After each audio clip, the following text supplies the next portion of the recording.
Journalism की, जो हमारी एक करंट अफेयर वाली लॉट है या लाखों रुपए लेके लिखने वाले कॉलम नवीस हैं, वो ऐसी कॉजेज़ का हिस्सा नहीं बनते। इन कॉजेज़ का हिस्सा हमेशा नौजवान सहाफ़ी बनते हैं। मैं ख़ुद भी जब मैंने मीडिया ज्वाइन किया, मैं उस वक्त से इन कॉजेज़ का हिस्सा हूँ और अब भी हूँ।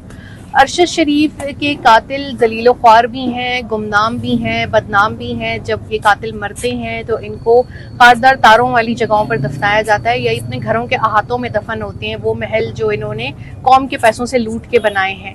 लेकिन अरशद शरीफ एक अवामी कब्रिस्तान में दफन है और हर रोज़ उसकी कब्र पे ताज़ा फूल होते हैं। ये आवाम का उससे मोहब्बत का एक मज़हर है। आज के दिन भी फूलों से जो है वो कब्र लोग इतना निछावर करके गए हैं, और जब लोग वहाँ से गुजर रहे होते हैं, वहाँ पर फातिहा ख्वानी कर रहे होते हैं, तो वो कातिलों को बद्दुआएं दे रहे होते हैं। पूरा पाकिस्तान इन कातिलों को जानता है और पूरा पाकिस्तान जो है वो इस चीज़ की मजम्मत करता है कि इस मुल्क में से करप्शन ख़त्म होनी चाहिए, कुर्बा परवरी ख़त्म होनी चाहिए, मौरूसियत ख़त्म होनी चाहिए। अरशद शरीफ एक तो इस पूरी नस्ल को एजुकेट कर गया, दूसरा ये कि उसका काम और नाम अभी भी बोलता है। बज़ाहिरी तौर पे वो हमारे साथ मौजूद नहीं है, लेकिन अपने काम, उनकी आवाज़, उनके अफकार हमारे साथ मौजूद हैं। और जो जिस तरह से यंग जर्नलिस्ट इस चीज़ को फॉलो कर रहे हैं और लेके चल रहे हैं, चीज़ बहुत खुशाइंद है। आज उनको शहीद हुए 2 साल हो गए, और जिस तरीके से मैं केस लड़ रही हूँ, जिस तरीके से स्ट्रगल कर रही हूँ, तो मुझे बहुत अफसोस होता है कि इस मुल्क में इंसाफ नाम की चीज़ नहीं मौजूद। और जो लोग डर कर केस नहीं लगाते थे, आज खुद उनका एक सतून जो है वो आधा हो गया है। अगर काश थोड़ी बहादुरी दिखाते, उसको उसकी ज़िंदगी में जो है वो प्रोटेक्शन दे देते, तो आज इनके अपने साथ ये ना होता। खैर, जब पानी सर से गुजर जाएगा शायद इनको आगाही होगी।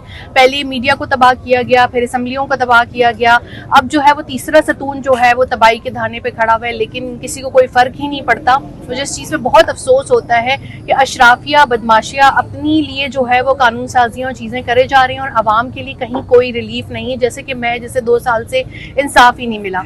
लेकिन जो कुछ पाकिस्तान में हो रहा है, तो मैं किसी भी शख्स से इंसाफ की उम्मीद नहीं रख सकती, क्योंकि जब तक इस मुल्क में असल जमहूरी हुकूमत अवाम के वोटों से नहीं आएगी, तो मैं किसी किस्म का भी कोई मुतालबा नहीं करती। अल्लाह ताला ने मकाफाते अमल कर दिया तो एक अलग चीज़ है।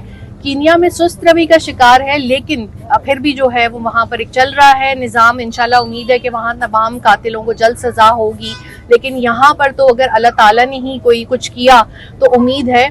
लेकिन अपने हक के लिए आवाज़ उठाना सीखें, नाइंसाफ़ी के ख़िलाफ़ बोलें, अपनी आवाज़ ज़रूर उठाएं, क्योंकि अगर आप ऐसे नहीं करेंगे तो ये इसी तरीके से जो है वो पहले एक को निशाने इबरत बनाया, फिर दूसरे को। और मुझे अपनी कम्युनिटी के लिए बहुत डर लगता है कि जो यंग जर्नलिस्ट हैं, जिस तरीके से उनको हरासा किया जा रहा है। और इस साल 2024 में 10 सहाफ़ी कत्ल हुए हैं, तो मैंने पिटीशन दायर की है इस्लामाबाद हाई कोर्ट में कि ना सिर्फ मेरे शौहर के कत्ल की तहकीकात के लिए जुडिशल कमीशन बनाया जाए, बल्कि उन 10 सहाफ़ियों की तहकीकात भी की जाए कि उनको क्यों कत्ल किया गया इस साल, जबकि इस मुल्क में जंग नहीं हो रही। तो इतनी बड़ी तादाद में पूरे मुल्क के अंदर सहाफ़ी कैसे कत्ल हो गए? तो उम्मीद है कि उसके ऊपर शायद ही कोई रिलीफ मिले, लेकिन हमारा काम है कि कानून का रास्ता हम जो है वो इसी तरह इख्तियार करते रहेंगे। और आप सबसे दरख्वास्त है कि आज के दिन अरशद शरीफ को अपनी दुआ में याद रखिएगा। शुक्रिया।